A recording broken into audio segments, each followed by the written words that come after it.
اشتركوا في قناة ديزاد فوت.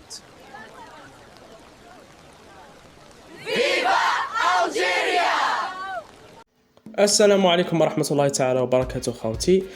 راح نحكيو على أهداف بوعناني في مباراة فريقه نيس ضد سيركل بروج. شوفوا معنا أهداف بوعناني الرائعة والجميلة.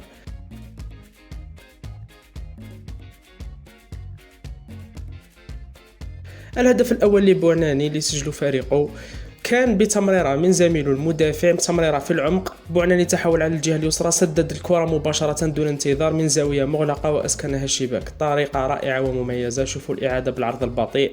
شوفوا بوعناني جا من الجهة اليمنى، كان يلعب كجناح أيمن في هذه المباراة، انتقل للجهة اليسرى وخرج وحده وسدد الكرة من زاوية مغلقة. ما شاء الله على هذا اللاعب.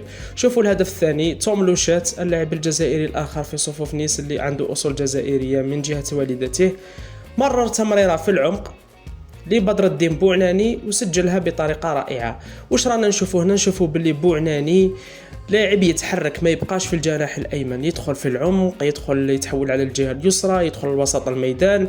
يعني هو جناح، يلعب جناح أيمن، يلعب صانع ألعاب، لكن في هذه المباراة لعب جناح أيمن.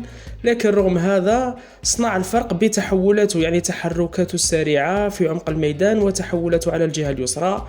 وراكم شفتوا هذا هو الجناح العصري وهذا هو اللاعب العصري، ما يبقاش حابس في الجهة اليمنى وما يبقاش ستاتيك وما يبقاش يحكم لابال على خط التماس على الجهة اليمنى ويرجعها للور.